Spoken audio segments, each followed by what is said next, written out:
Okay, good.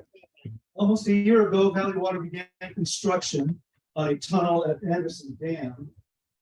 It was an incredible milestone, given the challenges to get to that point, and we haven't stopped working since. The area around Anderson Dam is an active every weekday with dedicated crew of staff, contractors, and consultants who are working to get this first phase of the larger dam seismic retrofit project complete in a timely manner. Hold it to my mouth. So it's okay. Almost have to bite into it. This tunnel is a major part of getting Anderson Dam back online as a stronger facility, so it can provide public safety and again serve as Santa Clara Valley's largest drinking water reservoir. In the meantime, we face challenges with current extreme drought conditions because of the reservoir will be out of service as we build the new tunnel and dam. I want to pause for a minute. So I've been reading messages on social media. Why in the world would you stop and drain the dam during the middle of the drought? Are you nuts? You know, we're going to answer your questions tonight for those of you that are asking that question. Also, that's a concern to all of us. That's why we are working quickly and effectively. We're asking everyone to say yes to saving water, and together we will get through this. So tonight, we want to thank you for joining us. We look forward to providing an update on this crucial project. Helen.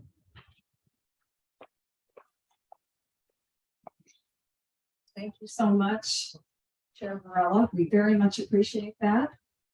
Now I would like to invite Deputy Operating Officer Chris Hakes up to the podium to give a presentation on the Anderson Dam project, focusing a little bit on the tunnel construction that we're currently doing, and Chris will also lead the Q&A. Chris.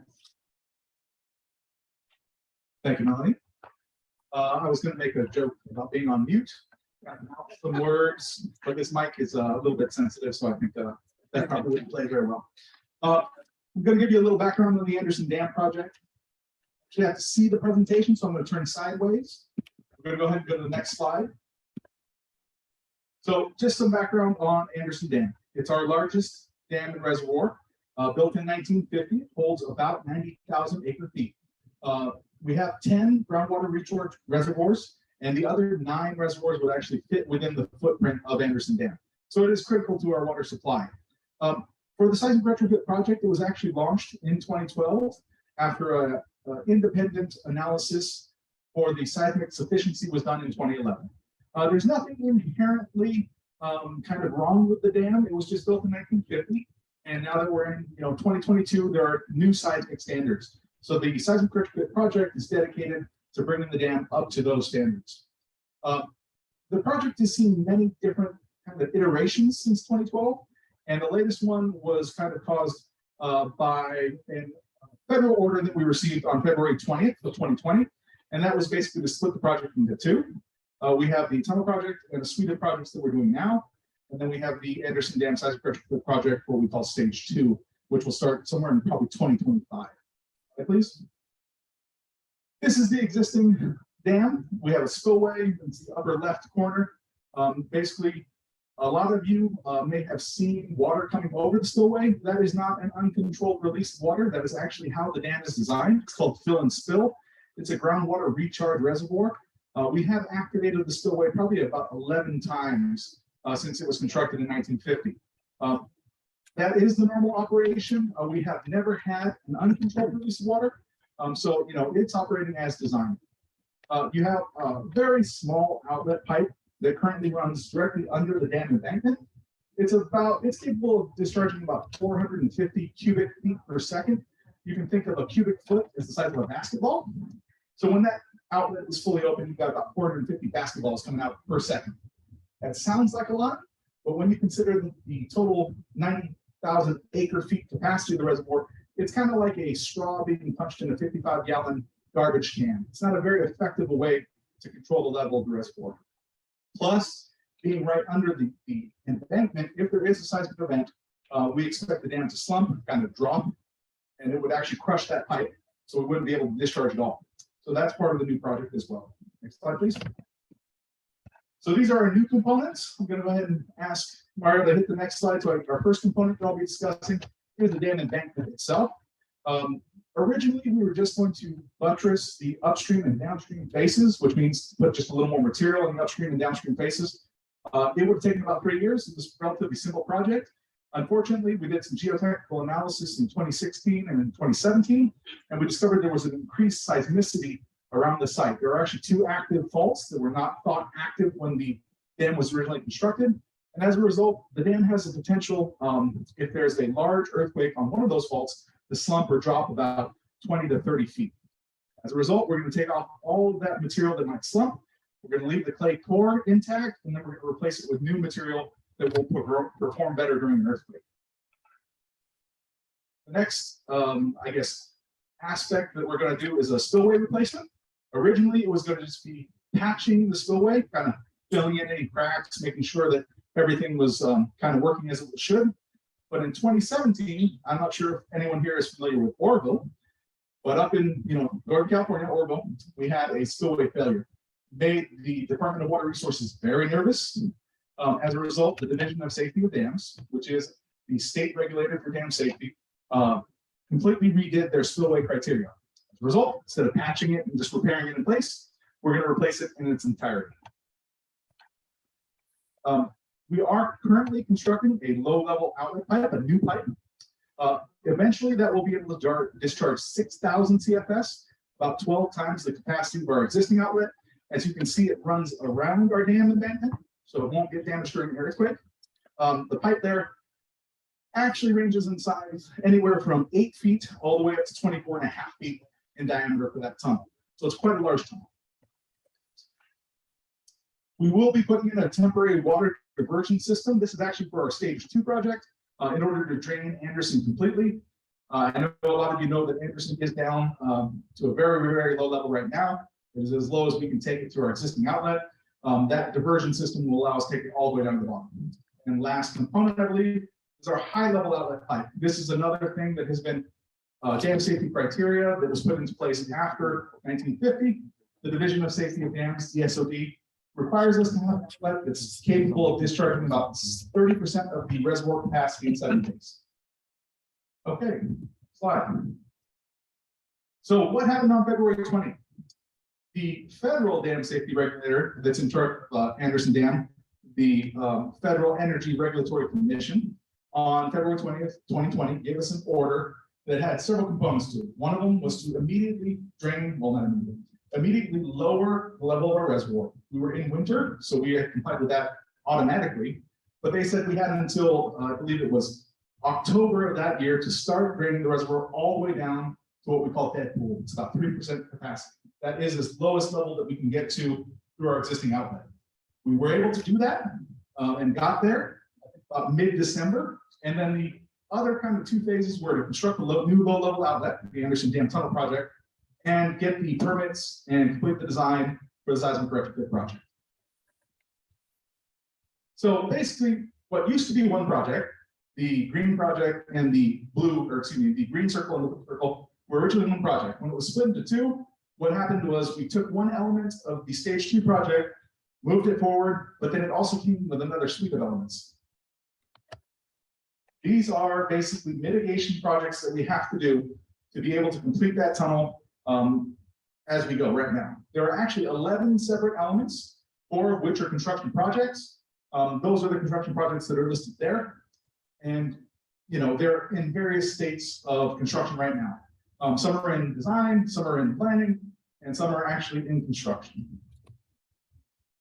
These are the 11 elements that I was talking about, as well as their status. A lot of information there. If you want, you can see that on our website later. This is how Anderson looks right now. 3% of capacity. It's as low as it's been since 1987. Not completely drained, and we do need a diversion system to be able to do that. So we're kind of looking at the Anderson Dam Tunnel Project right now. This is what they're doing. They're at the downstream end where the water will discharge through the new outlet. What they're doing is they're stabilizing that slope and putting, if you look on the back table, there's a large steel rod. They're putting 240, or they have put 244 of these large steel rods into the hillside in order to stabilize the area. So this is how they're you can see rows and rows of these big 120-foot long soil nails that are being installed. And this is just so you can kind of see the overall picture. And this is where our new tunnel will eventually go. This was from May, this picture where they hadn't yet completed all the soil nails and the wall. But I think there's one more picture that shows, this is the old presentation. You guys don't get to see that picture, but I promise you all the soil nails are in there. That wall is complete, and you can actually see the carve out for where the tunnel will go. What will happen during the Anderson Dam Tunnel project? If it ever rains, which, knock on some wood, you will see the creek rise. That's a temporary thing because that outlet is fully open. Per our federal order, we're not allowed to hold water in Anderson. So after any storm events, you'll see kind of the creek rise. You will hear construction noises, beeping, backup alarms, maybe some excavation from our road header, from our tunnel. Work activities generally will be Monday through Friday. We will take advantage of weekend work if necessary to accelerate our schedule. And then if there is no rain in summer, you may start to smell some algal blooms. So there may be a kind of scent that wafts away from the reservoir. Frankly, you probably have to be pretty up close to see that. So, you know, we'll see if that actually becomes a thing. And I think we just have our schedule. Right now, our Anderson Dam Tunnel project is slated to finish about mid-2024, which will allow us to go to their stage 2 project in early 2025. We are looking at different ways to, you know, move this up if possible, but for now, this is what we think we're going to see. This is our overall schedule, our stage 1 and our stage 2 project. As you can see, there's a 2025 completion up top. We are looking at our permitting right now for our second project, our stage 2 project, and we have about a 7 or 8 year construction duration, which shows we're finishing 2031, 2032. We are looking for ways to compact that to finish earlier if at all possible. I would like to retire, and I don't think I can until I finish the project. So I'm looking to bring that date forward as much as possible. And I think that takes us to questions. Okay. Question in the back. I live in Honolulu, States. We had some problems with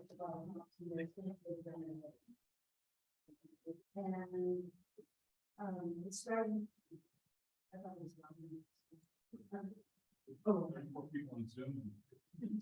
was and it's starting to be a safety issue. So I'm just hoping that going forward, this issue will be looked at in some way, shape, or form, because if this is going to be going until 2031, 32, it can really become a safety problem. The other thing that I just want to the other thing is that I asked about this when the project started. It was kind of like, you know, slipped aside. But now that, you know, heat is coming out, there's nothing in the lake. I was wondering if there's a way that Seneca County can some way put water out there.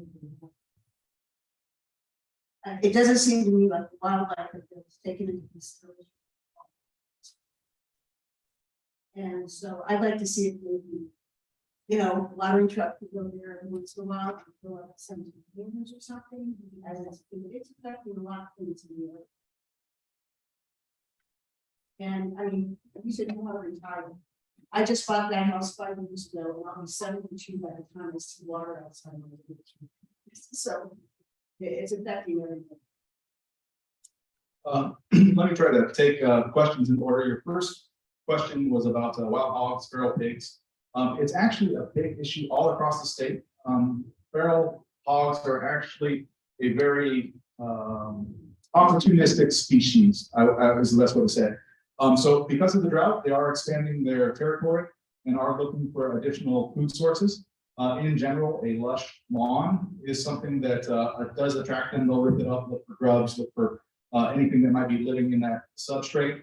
You know, I'm going to shamelessly plug the Water District's landscape rebate program. If your lawn is affected, or if you decide that you don't want a lawn that might attract hogs, we do have rebates for basically taking out lawns and putting in sustainable landscaping. However, we have contacted the county. We have contacted the California Department of Fish and Wildlife, whose purview it is for the hog control, and as well as the local jurisdiction to make them aware of the problem. As the water district does not have authority to really do anything with those hogs, we are trying to keep in contact with the regulators that do have the authority to see what can be done. When we do release our draft EIR for the Anderson Dam project, we will be looking at any impacts caused by hogs and potential mitigation, but that is still to come in the future. Right now, I know you're not really. The safety of the people. One person cannot get out of her car because a pig was sitting. Understood. And as I said, that is a city and county issue, California Department of Fish and Wildlife. We do suggest that you call Morgan Hill, as well as California Department of Fish and Wildlife. If you have any hog interactions, there are trapping programs. They're not exactly the most effective things. Hogs are very smart. They do tend to eventually evade these programs. But I do understand the concerns. We will be looking at that about whether there are any measures that can be put into place that would potentially address that situation. That is the hog question. I think your second question, now that I've talked for so long on hogs, holiday lake estates. Shoot, I forgot the second. Water, question. the water. Water. Okay. Can we put a second? Yes. Can we put a second source of water out there? I would love to say that we could, but we don't have the water to spare right now. We are in a severe drought, and we would be prohibited, even if we weren't, from actually creating a second water source for these the wildlife that's out there. That's outside of our jurisdiction as well. One of these slides that we usually show, but don't, because this is a construction update, is that we have 13 different regulators involved in the project, federal, local, state, and each has a different purview. So while there might be some that would support the discharge or the placement of additional water to support that wildlife, we don't have the jurisdiction to do that, and there will be others that would definitely disagree as to that methodology. The lake itself is not a endangered species habitat. That is actually downstream of the lake, and we are taking mitigation measures to ensure that the habitat is viable and basically continues to flourish during our construction project. But the lake itself, this is kind of a semi-natural occurrence, I would say. While the lake does fill and spill, it also does get low, and we do have droughts. That is just the kind of, it's going to be par for the course moving forward with climate change. There, one more question. Well, the county owns. There's an area within holiday estates that belongs to the county. It's where they commonly call it old dock. Signs have recently gone up that are telling people to stay on the property, which is fine. I wouldn't agree with that. But my question is, do you know if that's going to be used as a staging area for large equipment? It will be used as a staging area. I'm not sure if it's going to be equipment or a stockpile for materials. It has been off limits because it is a safety issue for the public. It will be used eventually by either Flatiron or our next contractor. Okay, so my question is, well, vehicles, let's say, bigger than the pickup truck, going up and down the roads to deliver that stuff to the docks, because we pay for the roads. So if the roads are accessed by anything larger than a pickup truck, or even if they're not, and the Valley Water's activities or construction activities do damage those roadways, it is in our contract to repair to basically, the prior condition. So if that is the case, we will be making repairs on that area. Here. First of all, thank you very much for being here. I wanted to let you know that I spoke with Dennis Kennedy, our former mayor, several years ago about several factors related to the animal life. We live up there in Holiday Lake Estates, right there on the water, and the elk are bugling right now. That is their water source. They migrate every year to that water source. So to say that they can find another source isn't really realistic or honest, because they migrate to that water source every year, specifically to get their water. We also have a large population of bald eagles that feed off of the carp that spawn on the water's edge. There's a tremendous amount of wildlife, and we hear them every night, and they're getting louder and louder as they get closer to our homes. Also, I spoke with Dennis about the ranchers on the other side of the lake. They had a natural geography waterway to keep their cattle from coming into residential areas. Now that waterway is gone. And so is it put on to the ranchers to put in posting and barbed wire? Or are residents going to expect to see cattle looking at them inside their kitchen windows? I'm not trying to be dramatic. I'm just stating the obvious. And so when you say that losing that water does not affect the ecosystem and the animals in our community that we've enjoyed for 25 to 27 to 30 years is not true. Plain and simple. Just to address your concerns, I might have misspoken if I said I did not expect the ecosystem to be affected. Basically, they will continue to be affected even when Anderson is full by climate change. We will not be able to keep a full reservoir into the future. However, that said, there is still a water source for the elk right now. I understand it is very low, but they could go down to the water surface. For the bald eagles, it will actually be easier for them to catch the carp. So at what point? You haven't drained it yet, you said. Correct. Still We're gonna be need draining nothing. it. What happened to Gopher Lake? What happens when you drain it? All of those impacts will be analyzed in our environmental impact report, and appropriate mitigation will be taken. So this is not the first time this lake has been drained. We also drained it in 1987. And you know, these things are cyclical. I know you don't like that answer, but honestly, or let's say the cattle. Yes, it is the rancher's responsibility to make sure that they know what their cattle are doing and they are not wandering into your property.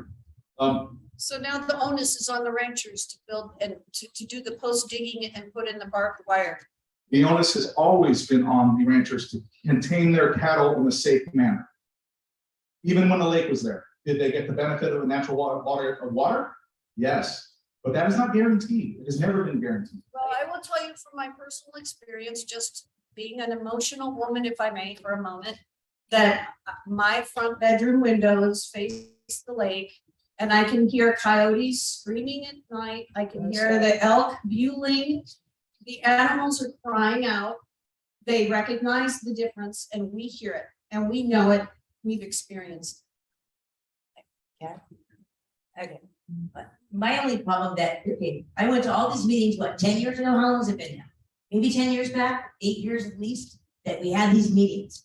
And you gave us all these options for redoing the dam, okay? Now, all these options came up 10 years ago.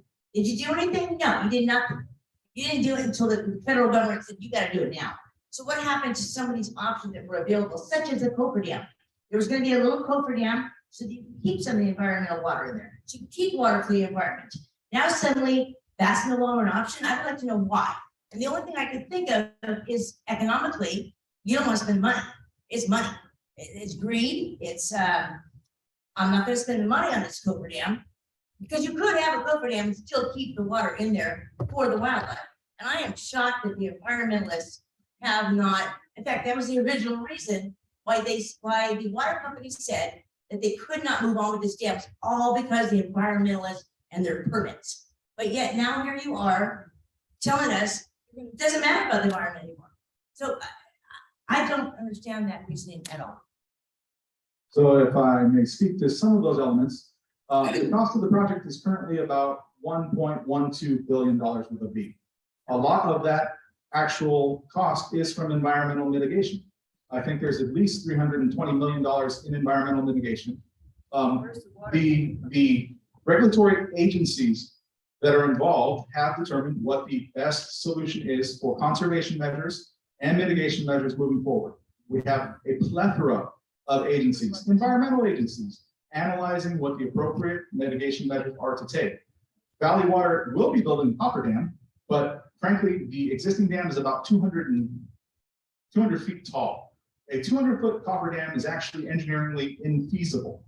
And we cannot build a large enough copper dam to keep a substantial source of water. And even if we could, the reason the reservoir is now drained is because the Federal Energy Regulatory Commission is concerned about the potential for an earthquake to cause an uncontrolled release of water downstream.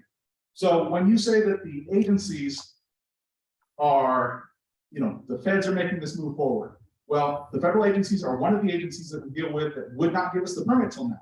It was one federal agency that decided to lower the reservoir against our objections because of the water supply impacts.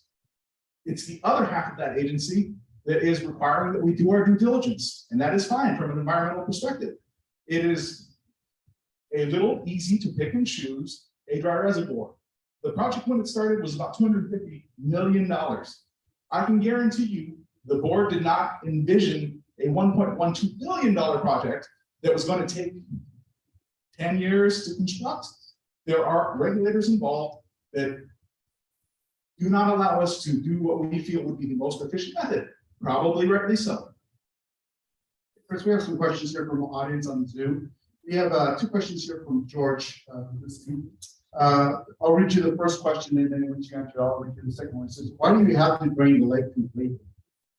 So we do have to drain the lake completely because the embankment does need to be removed. So basically there is water that rolls right up to the embankment. If the lake was not completely drained, we would not be able to remove that embankment material and we would not be able to replace it. And George's second question is, why is the dam taking so long to finish when Hoover Dam was completed in less time? Yeah, we all heard this one, yes. Yep. Everybody loves the Hoover Dam question. The Hoover Dam question, let me see all the different ways Hoover Dam is not Anderson. It is concrete. It is a massive concrete structure. It was built at a time when regulations were not as strict. Several hundred people died during the construction of Hoover Dam. You had people hanging from ropes with actual TNT, throwing it, swinging back to not get blown up and die. It's a completely different situation. It is apples and oranges. If they tried to build Hoover Dam in California today, good luck. I guarantee you it's not going up in 2 years. It's not going up in 20 years. It's gonna never go up. So we have heard that question. So we also have a question here from Ronald. How much imported water is going into Beaver Creek now below the dam? How much water will it keep flowing? How much longer will it keep flowing? So our imported water supplies vary from year to year. We do receive allocation from the state and the federal government. Generally, we try to keep between 5 and 10 CFS in the creek for environmental purposes. For recharge purposes, we do discharge higher. Currently, we don't have a lot of volume for recharge. So right now, we are trying to use any local runoff we do have from Coyote Reservoir, which is upstream of Anderson, and blend that with any imported water that we have to release. Now, I can't tell you the exact number, but I believe it is on our website at some point. About 20. We're releasing 20 CFS from somebody who knows. There you go. Do we have any questions from the audience? No questions. There we go. And this is a reminder while I walk over with the microphone, if you're watching online, to post your questions in the Q&A portal. Thank you. My name is Dave Fraser. I live up in Holiday Lake Estates as well. And I want to kind of piggyback on what Vanessa brought up, and Lisa and Dana, as far as the wildlife up there. This isn't about somebody losing their view of the wildlife out into the canyon. This is about endangered wildlife. And I know you were clear to say, okay, that you're not dealing with endangered wildlife in the canyon, but I advise you to just look into, or recommend you look into the story of the Thule elk. It's a remarkable story. And the fact that California is letting this happen right now, it's puzzling. The Thule elk at one point were hunted down to literally extinction. They, after that, found a mating pair. And from those 2 elk, we now have between 4,000 and 5,000 Thule elk in the state of California. We have a herd of 92 Thule elk up there, which migrate to the water, which come down and feed in the edge of that water. And it looks like a scene out of National Geographic on the Serengeti. It's fascinating. That is their source. It's their source of water, it's their source of food. And how this happens in California, the most heavily regulated state in the country, is beyond me. How can you literally turn your backs on the Tulia, the bald eagles, the national emblem, the deer, the coyotes, even the wild pigs need to get water. I don't buy your answer. You say it's because there's a shortage of water. That's not true, and you should admit it. You can find, this is the water that's there would percolate just like it does in the percolation ponds or anywhere else. It's because you don't want to do it. And the fact that no regulatory agency is getting involved and saying you should do it, again, is puzzling. And I do think there's going to be groundswell of support. It's into 2025, you're going to drain that lake down. Somebody cut me off. You're going to drain that lake down to zero. And I think you're going to have a groundswell of support against that, especially in California. People just don't know what's happening at this point. So this might be planting the seed to come up with a better answer than we're going to drain it down to zero, because there is a solution, and I know it's out there. This is the Valley of Engineers, and you can figure it out. So that's number one. Number two is on the wildfire impact that this has created in historic wildfire times, again, is puzzling. We have the history of Lake Anderson being used as a trough for helicopters, for fire dousings, what have you, is documented. You can talk to the fire marshal. They will tell you, we now have a dry box cannon filled with fuel. The winds have changed up there. They're drier. The fire danger's increased. And the homeowners up there, who are residents or people, have lost their safe haven or shelter in place in the event of a fire. If the winds are blowing 40, 50 miles an hour up there and there's a fire, you're not going to get out there through Dunn Avenue. Well, now you don't have the option to get out to the lake and be safe down there. Somebody needs to answer for that. You have dry brush throughout the lake bed, and there's no plan to mitigate any of that, to remove it, to remove that fuel. Yet on my property, or anybody's property here, you're required by law to maintain your defensible space. And again, it's puzzling. With the wildfire danger up there, you gotta come up with a plan to keep water in the lake as much as possible during the construction period. We're not against the construction of the dam. We're against how some of this is being approached. And I'm not sure why this path is being taken by the water district. I know it's not a money issue because you started out at $63 million and it was 2008, not 2012, $63 million. And now we're at 1.2 billion. It's not a money issue. You have the money to spend. So I encourage the water district and everybody else involved to figure out some solutions before it becomes a confrontational us against them scenario where, again, there's going to be a groundswell of grassroots opposition against this. You cannot drain this lake in 2025. You just can't do it.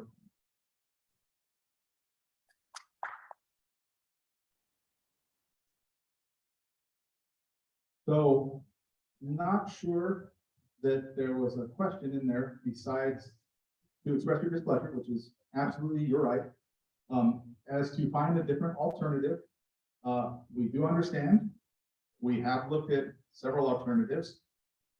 We are under federal mandate to drain the dam. This is a public safety project as well as an environmentally sensitive project. We have basically 1.2 million residents that would be affected by a catastrophic failure of Anderson Dam. I understand that wildlife are important to the area. I understand we have to balance our mission for Valley Water of water supply, flood protection, and environmental stewardship. We are a unique agency in California, the only one that I know of that has all three missions in one agency. To hear that we do not care about the environment, I think would make a lot of our staff, a lot of our board members kind of stand on their heads. Coming up right now. Thank you, Chris. So let me just respond to the comments that are being made. So It's perception that we don't care is a misperception. We do care. Your Measure S that was passed by you, the voters, says water supply, drinkable water, potable water, protection of environment, and protection of our natural flood. You pass the ordinance, your parcels are taxed, you're putting money into that fund, we do care.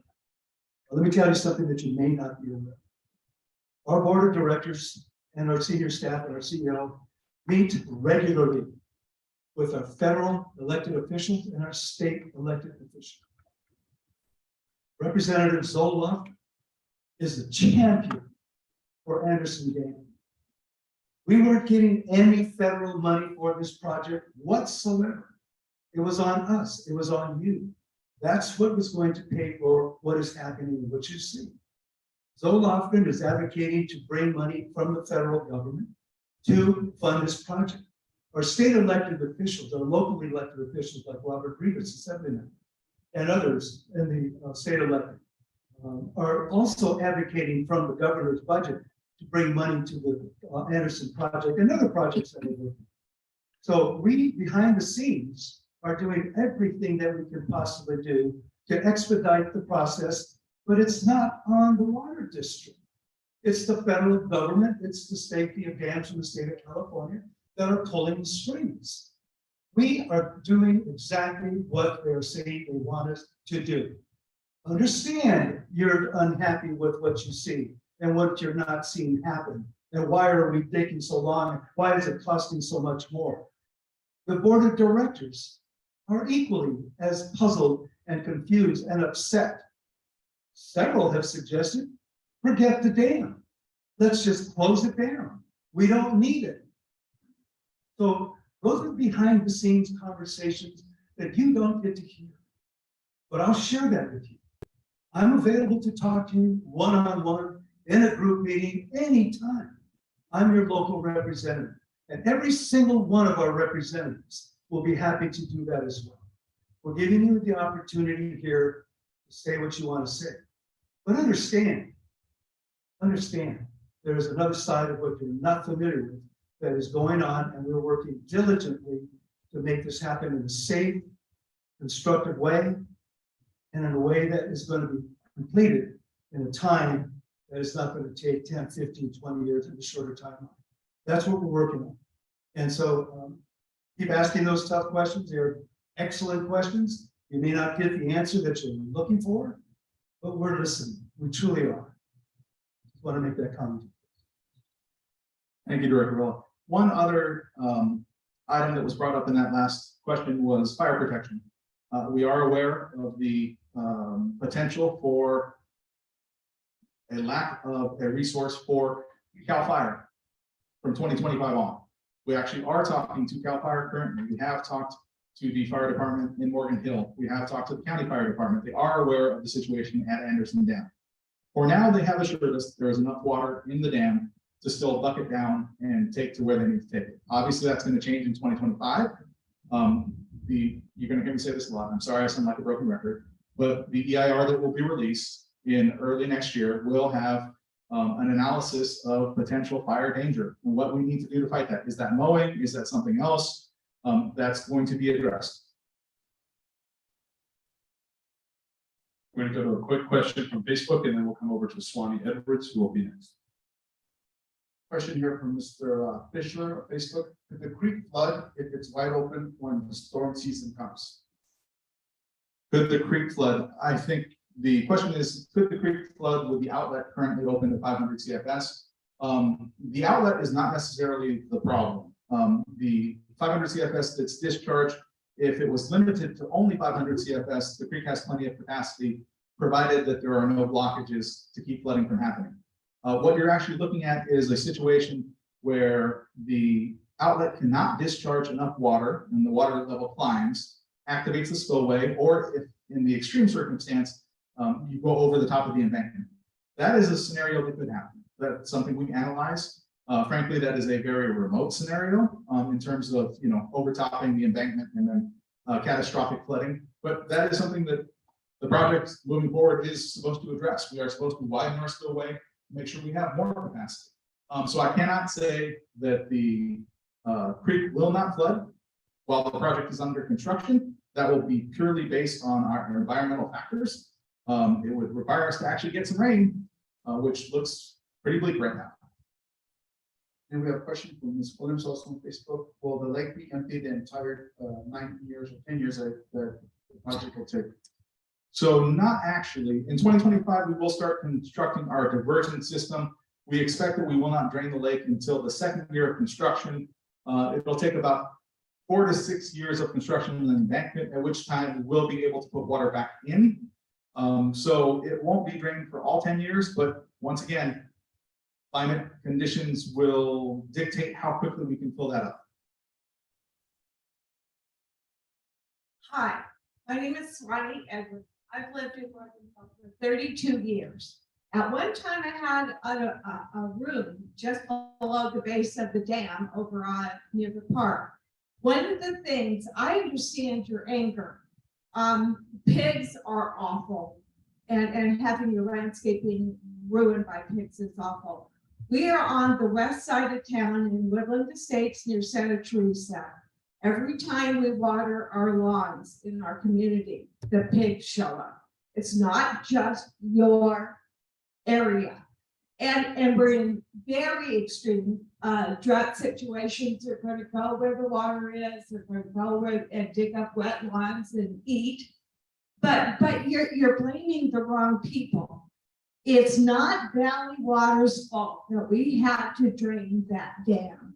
The federal government, your Congresswoman, Zoe Lofgren, who represents Morgan Hill, is the one you need to direct your anger at. You also need to call the State Department of Fish and Game.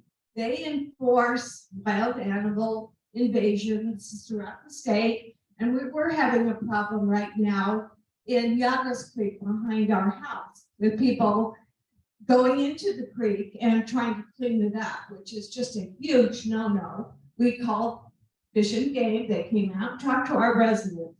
We have wild turkeys. We have moles. Anywhere there's water, we have wild animals. Please contact your Congresswoman, Zoe Lofgren. Direct your anger at her. Let her know how it's negatively impacting your lives. The federal government did this. And what are they going to do to help mitigate your issues, concerns, and all the problems you're having where you live? Please contact her, your state senator, John Laird, your assemblyman for now, Robert Rivas. And if you need contact information, get a hold of the water district and I'll tell you how to reach me. Thank you. Any other questions from the audience, or Chris, was there a response? Fine, sorry. And I understand your point. Federal government may be the ones dictating this, but you're the face of it.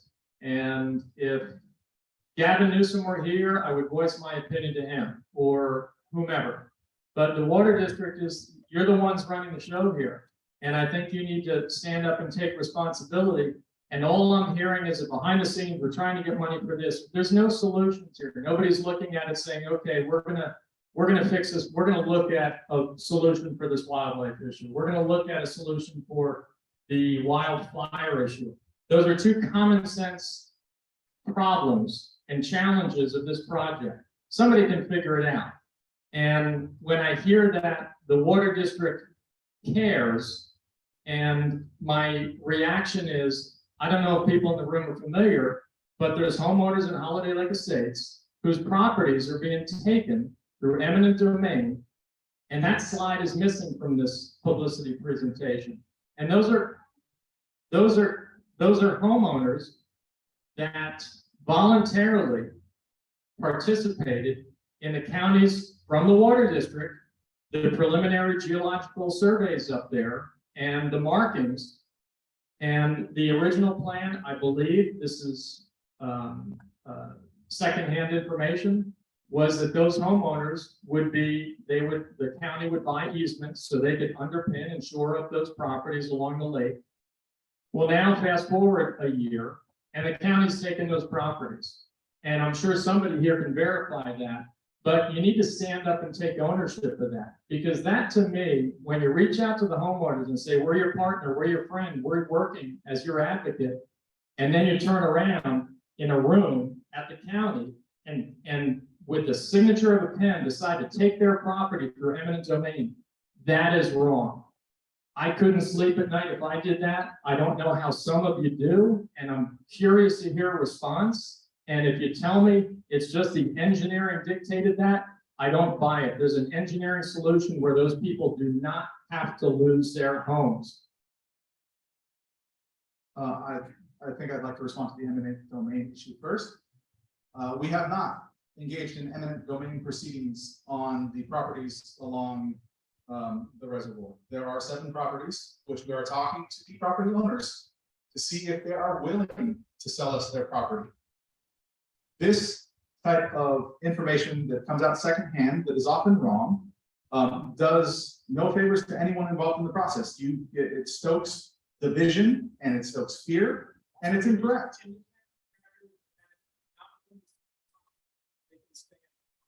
Are you willing to say that? I do not have the authority to make that statement, but let me ask you a question. Seriously, let's talk about this. The reservoir was constructed in 1950. When were the homes constructed? I guarantee you they were not there before the reservoir. So a developer went out and constructed homes on a landslide. Is that Valley Water's issue? I don't think it is. You say we don't have a solution. We have a solution. We are pursuing the solution. You do not like the solution. Understood. It is your right to voice that concern. But to throw out information that is inaccurate does not help the situation.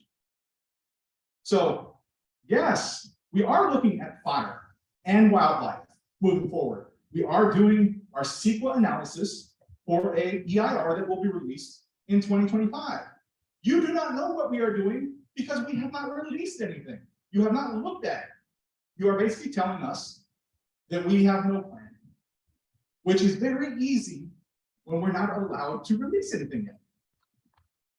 Sorry, I'm passionate about the problem. This man knows his stuff. I'm telling you that. We're very, very pleased to have this man in our organization. But once again, misperception. Comments that are made in the public. You can take all the questions and throw them at us. But let me say something about this. I've been notified, I've been reached out to by 2 or 3 real estate agents wanting to know what the process is for the properties that we're talking about. It's a negotiation. It's like anything. We're not taking properties. That's not what we do. Eminent domain, as a board of director, I don't believe, and I've been there 7 years, others have been there much longer, that we've ever enacted eminent domain where it's going to impact anybody's personal property. We just don't do that. That's not what we do. So if someone come up here and say, you are doing this and you are doing that, on what? What is the proof of that? I'm not familiar with that. If you have something that you can back up with that statement, please present it to me. I want to share it with my board. I want to know what we're doing that you say we're doing because I'm not familiar with it. So this is your opportunity to bring the questions to us, but validate your question and validate your accusations with information that we can research. Don't just throw rocks and stones at us, because that's easy.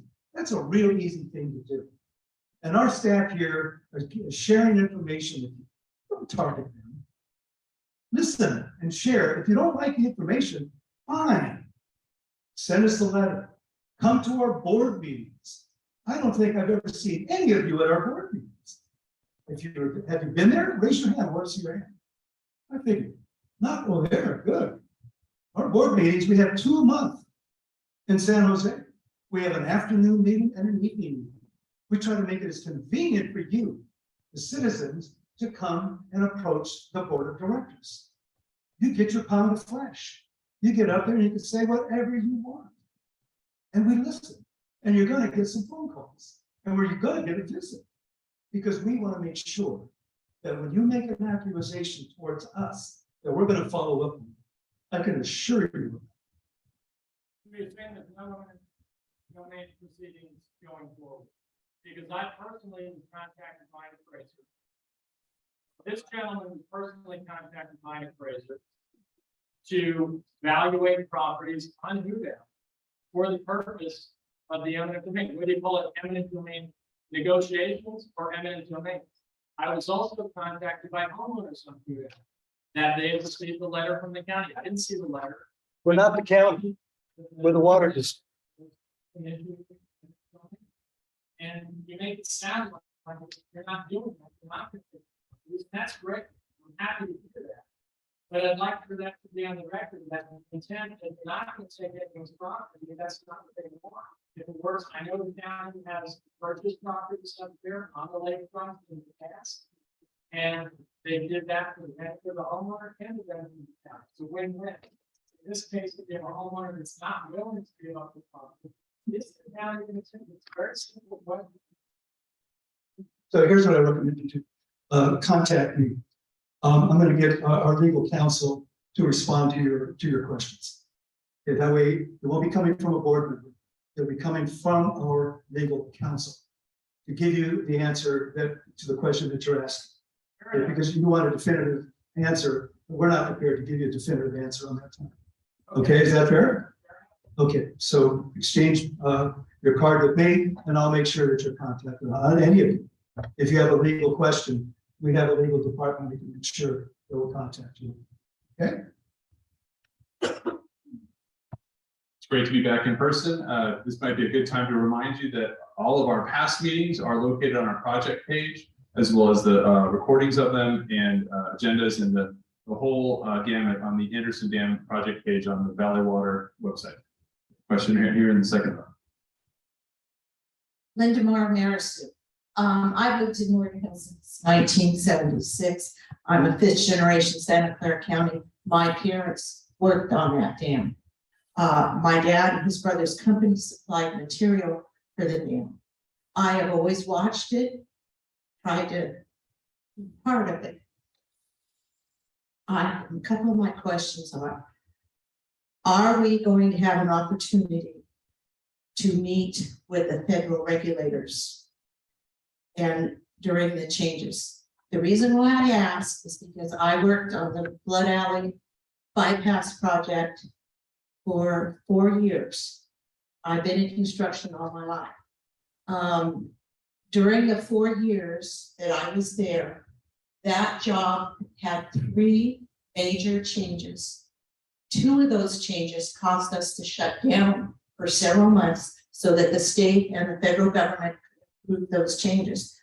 My impression is, with the amount of years that it's going to take to complete this project, we are going to see many, many changes with this project. What we see today will not be the final say. I cannot speak for the federal government as to whether they will, whether the Federal Energy Regulatory Commission will give the public a chance to speak to them in person.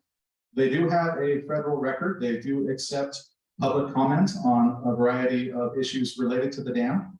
You can reach out to their San Francisco regional office. We can provide you contact information, but I don't think that they have any plans to have a public meeting down there. Here we go. Just a question again about the properties that are being offered to purchase on the slope there on Hoodow.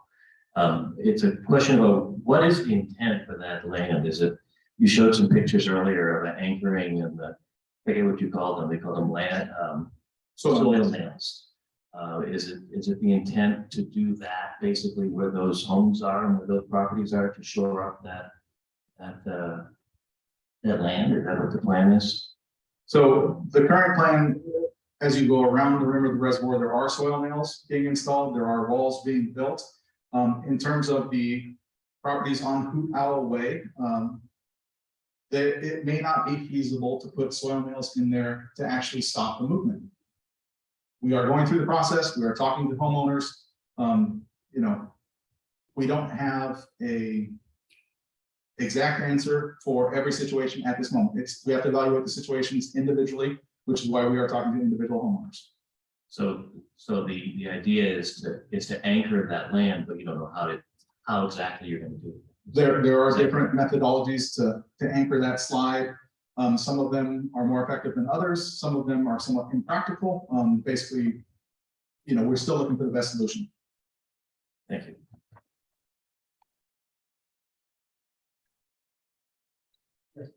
Got a question on Facebook. Yeah, we have several questions here on Zoom. I think you already addressed the second part of this question, which is what homes are affected in Holiday Lake?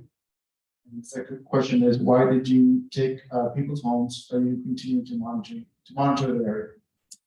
We do continue to monitor the area. We have not taken anyone's home. We have made offers to properties that we feel would be advantageous for the homeowner, as well as Valley Water to proceed into negotiations and purchase. The other question is rebates to take out lawns do not protect us from wild hogs that are roaming our streets. One was seen at 8 a.m. on Blue Jay Drive. You are absolutely correct. Lawn removal is not a safety measure. It is basically removing a attraction for the wild hogs. A question here from Ronald is, can you describe the Cross Valley Pipeline project to bring water downstream in Coyote Creek? And where will it start and end?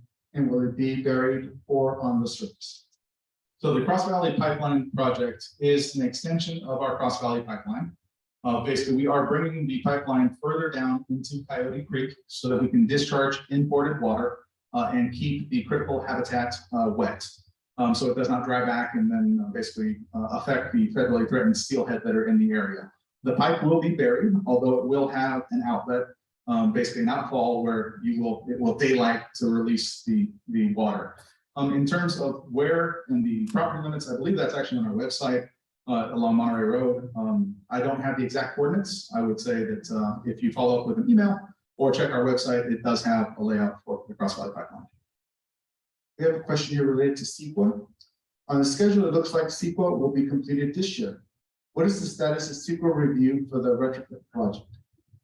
So currently our CEQA analysis is ongoing. We intend to release the draft EIR for the stage 2 project in winter of 2023.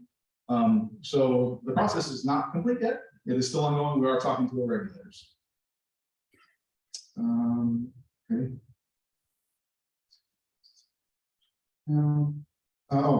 Will Anderson still have a hydraulic plant in the future? So I think the question is actually about the hydroelectric plant. And currently the hydroelectric plant actually costs us more to operate than it does benefit Valley Water. So as part of the project, after the retrofit is complete, we will be decommissioning the hydroelectric plant. So there will no longer be a plant out there. Let's see here. Okay. How can the Morella say elected officials supported the project when Newsom vetoed AB 3005 bill introduced by Rivas to assume the word is expedite the dam project in 2020? So I believe that Director Villa said that our board supports the project and is moving forward. We do also have congressional delegates that support the project, state assembly members, including Robert Rivas, that support the project. I believe that and this is my own personal opinion, I do not have it on fact, that when the bill was vetoed initially by the governor, there was a misunderstanding of what the bill was to do. We came back with a follow-up bill the next year, which was signed into law to help expedite the project. So I think that he was signing, upwards of 200 bills in the last week, and that got put into the wrong pile. Question here from Ms. Williams on Facebook. How will this impact property values? We should refer to it. So I would suggest that you talk to your real estate agent. In the long term, ultimately, after the project is complete, your property value will not be affected. It will go in the same direction it was going prior. In the short term, will a buyer have concerns about a drained Anderson? That's for a real estate agent to tell you. I'm not sure. The property market has been very hot, but maybe that's changing with mortgage rates. Any more questions in the room? There we go in the back. What's the status of the aquifer? Last time we met, you told us the aquifer was in great shape. What's the status today? So the question was, what's the status of our groundwater basin and our aquifer? We are not full, as we were the last time I talked to you 2 years plus ago. We are pulling from that as a source of water. However, we are still within our, I believe, our normal level. We are not at a critical level at this point yet. We do have a water tracker on our website that gives you the groundwater aquifer levels. That could obviously change based on weather, but right now we are still in the normal range.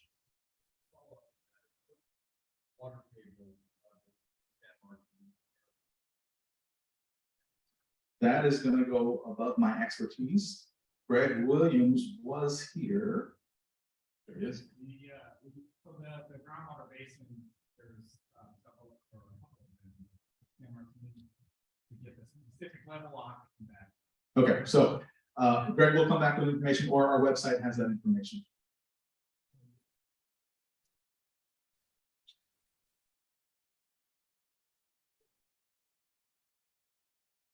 Any other questions in the room? Oh, okay. I apologize, but correct me if I'm wrong. Valley Water is the owner of Anderson Dam. The question was, does Valley Water own Anderson Dam? And the answer is yes. Dam itself, land. Yes and no, depending on how far away you get from the reservoir, it may be county property. So basically, we own the reservoir itself, we own the dam itself. As you get further away from the actual dam, it is county property.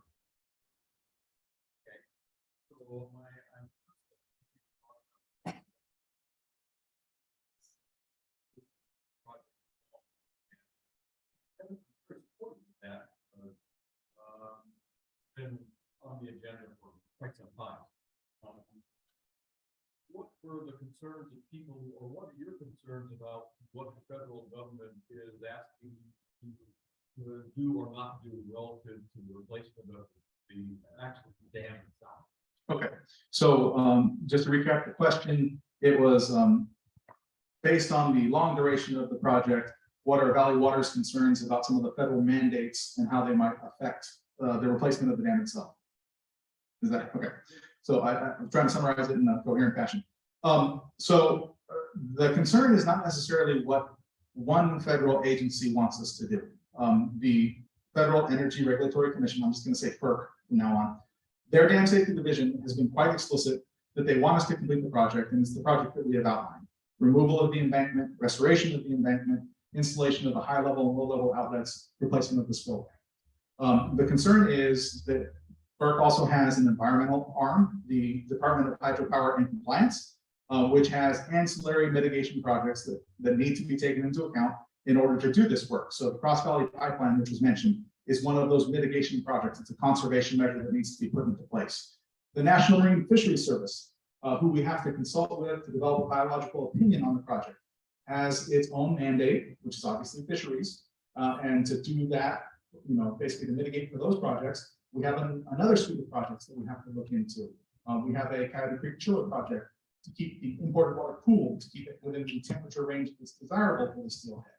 We have the U.S. Fish and Wildlife Service. We actually have an agreement with them already in place, but they have other species of concern that we have to provide appropriate mitigation for, right? So those are some of the federal entities, and then it comes to the state. So it's not necessarily a question of the technical review of our project, and they differ from how we want it done. It's that there are so many different agencies with so many different missions that everything comes with a price. You can do that if, and it's the if, the details and the devils are in the if, right? That's a bad paraphrase of the devil's in the details. But the if is what really gets us. It's what extends our project.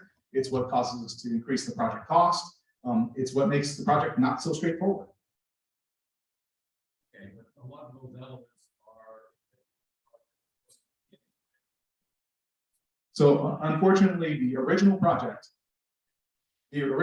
was just the dam itself, the dam embankment. We've expanded well down Coyote Creek.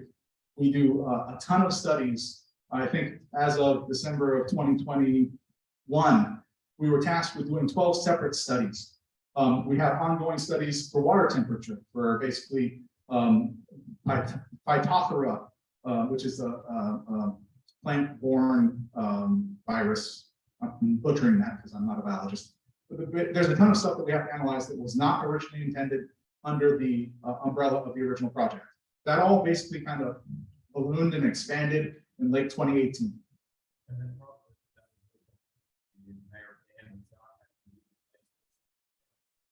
So it's not necessarily the replacement of the dam. So, okay, this is going a little bit into the sausage making, but in late 2018, when we were going through the project, we had talked to FERC about what we needed to mitigate for. And they said, you mitigate for deconstruction and reconstruction of our existing dam embankment. That means any issues caused by soil disturbance, dust, light, noise, any impacts on the surrounding area. That's what we're going to provide mitigation for. What is that mitigation?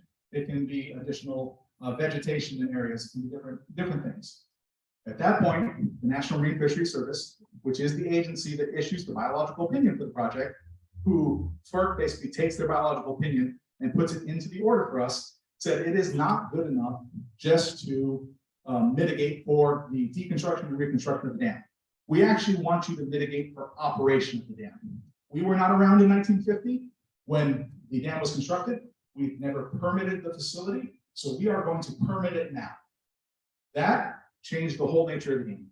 Basically, that introduced a ton of different mitigation elements that need to be done downstream. Those 11 elements that you saw, a lot of the construction elements, and that is only for the first half. That is for the emergency mandate. We are still in negotiations on the second half for the stage 2 project.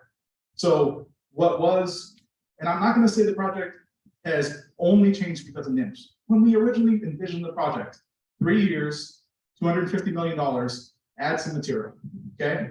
We've had several different things that have changed the scope, but that I think is the most consequential because it has greatly expanded the scope of the project and the cost and the time.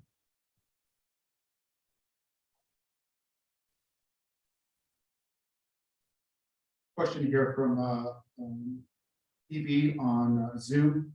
This question related to Measure A regarding the term measure that the voters should vote in on.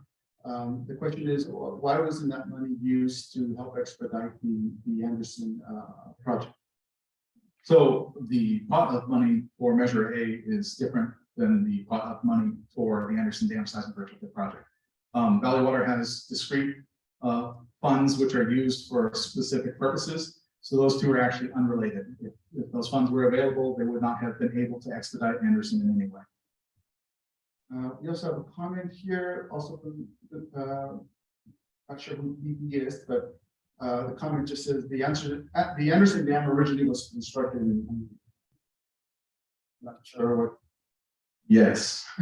Okay. Yeah, there's no questions comment there. Now moving over to Ms. Irvin, she says, I heard Chris say that the draft environmental impact report will be out in 2023. Can the schedule slide that was shown be updated to reflect that?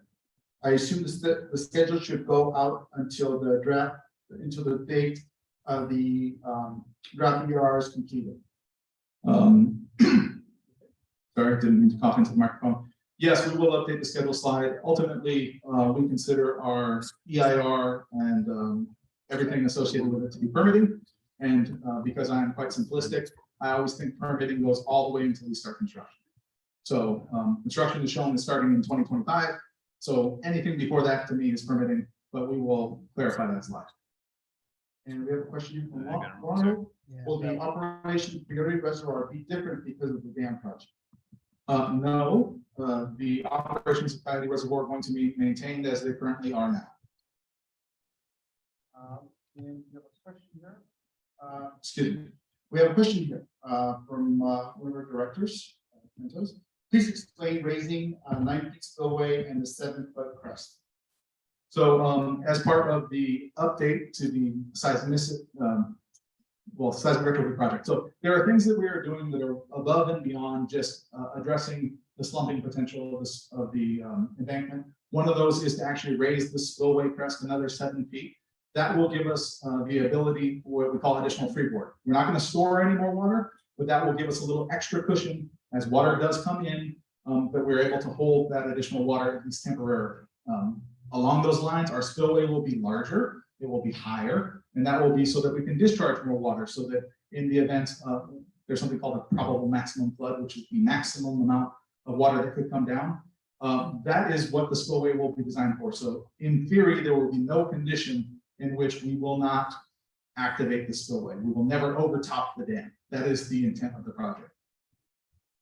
Then we have another question here from anonymous.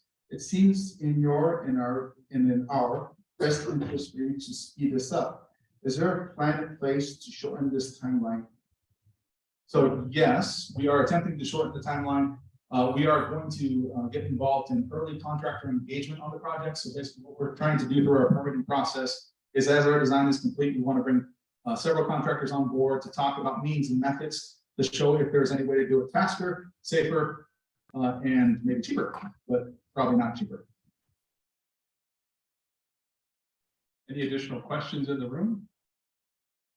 This might be, I'll come back over this while I'm walking. Like a little shout out for Tony Mercado, whose name you've probably all seen, who's sitting in the back. You can wave.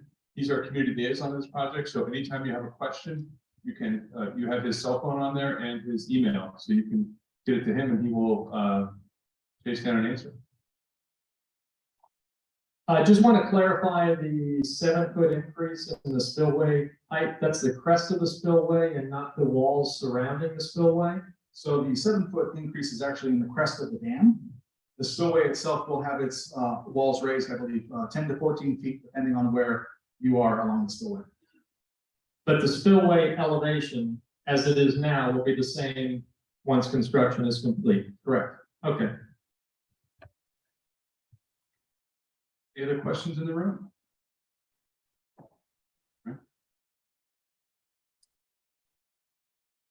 First, thank you for coming tonight. It's more of an observation than a question. From what I'm hearing tonight, obviously the tension in Israel is coming from very passionate individuals. That you really have good meeting, just trying to clarify and understand questions. My experience is that for communication to be really fully impactful, clarity and transparency is always a great thing. What I'm hearing is we have a 10-year project, probably in plan. The 1.2 billion as it stands today, from your earlier comments, potentially other changes that may come down. But we also have a multitude of different agencies that have command and control of the situation. So I guess my observation is how can we pull together a session like this with the proper authorities in place to be able to respond to the various questions that you're hearing tonight? You're unable to do that, and I understand why. But if we're going to try to lower the tension, from my perspective, again, transparency and clarity of information will be helpful along the course of these next 10 years. It would be wonderful to have the right elected officials, the right federal agencies, also here to represent their voice so the community can understand exactly what the roadmap looks like going forward. Whether we agree to that or not, obviously, it is a choice. But I'm wondering what's the likelihood, and can you help facilitate pulling together some roundtables to have the right players in one place to be able to respond? So I believe Director Rella mentioned that we do meet with our federal regulators on a quarterly basis, and we do meet with our state regulators on an as-needed basis, somewhere between quarterly and biannually. I will take that suggestion back to them to see if they're interested in participating. Most times we do invite our regulators to our public meetings if they see something that they think that they would benefit from, or the crowd would benefit from hearing them. We do invite them to participate. As you said, we don't have the authority, but we can ask the question, honestly. And I know that, it may seem a little weird that Morgan Hill's a fun place to come. Impassioned or not, you guys actually come out to the meetings, you speak your mind, and you try your best to understand what I'm speaking about. You ask insightful questions. And so, it gets passionate, but I'd rather have this than a quiet room with one person not asking anything. I've had that. It's not fun. Well, I agree. I think this is a healthy conversation. So my thought is, how do you expand the conversation so we have all the players that can respond to these questions to be much more effective as far as how we want to do it? That's an excellent question. It's like herding cattle. It's really a process. But let me say this to you as well. Valley Water has multiple committees that meet regularly. We have water commission, we have water advisory committees. We have water storage committee. We have multiple committees that you can participate on. You can, most of these meetings have been virtually because we're not meeting, we're not holding, we're open, but you know, people still want to do the Zoom meetings, etc. So we do that. We accommodate as much of the public as we possibly can on all these different meetings that we have. All of this information is on our webpage, valleywater.org. See, you can see the biographies of all the different district directors, the meetings that we have, when they're held. We'll come here if that is necessary. But to get all the state legislators, federal legislators together in a room at the same time, that's a challenge. It's a real challenge. We can certainly make an effort to do it, but it's not an easy thing to do. Rachel Gibson, who's our government relations guru, she knows, and maybe she can want to fill in the blanks here to give us an input as to how challenging that could be. And so, would you like to say something, Rachel, about that? She coordinates all our meetings. Thanks, Chair Pro Tem. So to answer the question, I love that idea. That's actually not the first time I've heard that idea. We can certainly make the ask. I don't think there's any harm in trying, and then we can at least say that we tried. We definitely will work with our Congress people, not just Zoe Lochran. She's definitely the champion because she represents this area, but we have 3 others that represent all of Santa Clara County, and this project impacts all of Santa Clara County. So we'll reach out to them. We'll certainly reach out to our state elected officials as well, try to get their help in bringing these regulators to the table. They need to hear from the residents and the businesses as well that are impacted by this. We will absolutely make the ask. I can't promise anything. I suspect the answer we'll get back is no, but we can at least try. This is probably a good time to mention as well that on our website, we have a number of FAQs, frequently asked questions from our previous meetings and for meetings, project related questions. So we will be taking those down from this meeting and that are project related and including them in an updated FAQ that we will post. We're going to get answers from our subject matter experts for you. Just with meetings, a lot of people are kind of upset because how slow the project is moving. We understand the technical requirements. I'm retired project manager. A lot of things, highways and light rail, throughout Clara County. And Frustrated. what I would offer here is that if the feds or if any regulator, be it state or federal, dragging their feet, I would like to know who that is. I'll write them a letter. Because quite frankly, this is cliche and it's been around a long, long time. So give us an opportunity to step on board and help you move somebody who's a roadblock. We actually love community participation. I believe Swanee volunteered to kind of coordinate some names and numbers. So I think she said that we could give out her information so that you guys could get the relevant information. She's one of our best. Question regarding your quarterly meetings with the federal agency and the water district. Is that meeting open to the public? Generally, no. It's actually up in well, it used to be in Washington, DC, in the congressional chambers or whatever room they picked. Now it is virtual and it is a closed meeting. My next question is, a lot of these representatives that we have on a federal level and the state level have staff. If they can't appear, their staff can. If that is very true, and we usually do have a staff member or 2 in the audience. They might be here virtually, but they do take note. And we actually have an elected officials meeting with Morgan Hill where we discuss these projects with the congressional staffers. That's usually on either a quarterly or every other month basis. Director Varela definitely attends. I do as well. Some questions here.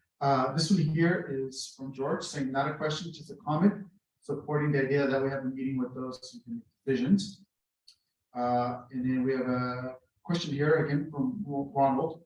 Will the material to build the dam be obtained locally from the land around the lake, or will they have to be brought in? The majority of the material will be obtained locally. There's actually a borrow site where the original dam was constructed, which will be taking the vast majority of the embankment material for. There is some filter material, specialized material that will be imported, but the vast majority will be locally sourced. And we have a follow-up question from George again, saying, ask the regulators to join our Zoom. I will. Let's see here. Question here from Ms. Peck. Thank you to Valley Water representatives for your knowledge and patience dealing with the public. Thank you for the updated information on the dam throughout the construction. It was very interesting. Let's see. And then we have another question here from DB. You should approve AB 271, which allows Valley Water to choose best value contractors. Does that not expedite the project? The bill he voted. They should not give inaccurate information. So yes, I believe I said that there was a follow-up bill the following year. That was AB 271. That was the follow-up bill to AB 3005. 3005 was vetoed. AB 271 was approved. And switching back over to Facebook, it looks like it's a follow-up comment from one of our listeners here. Says, well, there definitely won't be a lake view for many years. Yes. Comment. Switch back over to Zoom to see if we have any questions. That was the last one on Zoom regarding AB 271. So maybe let me take another shot at the AB 271, because maybe the question was, it authorized best value construction. How does that expedite the project? Originally, AB 3005 had three separate elements. One was best value construction, which was approved in AB 275.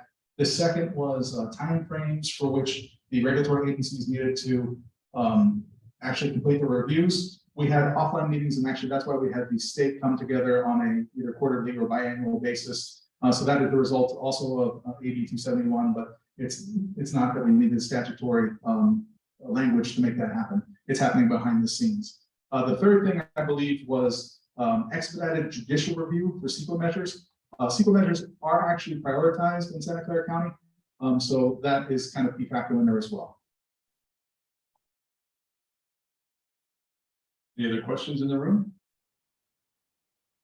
While you're thinking of one, just thought I'd ask you a question.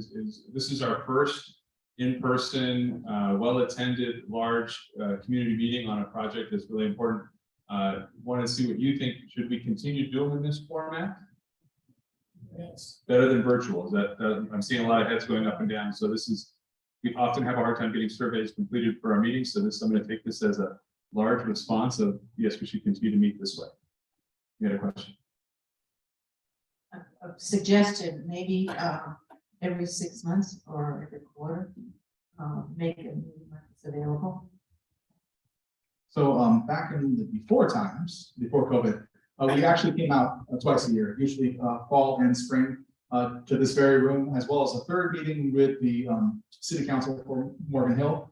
So we did make it a point of trying to come out and keep the public informed as much as possible. And then if there were special circumstances, pre-construction, to select neighborhoods. And I believe that is the intent now. We're trying to get the ball rolling with this kind of hybrid approach. And like I said, we actually like coming out to Morgan Hill. It's one of the better meetings. So I think the intent is still to come out here multiple times a year.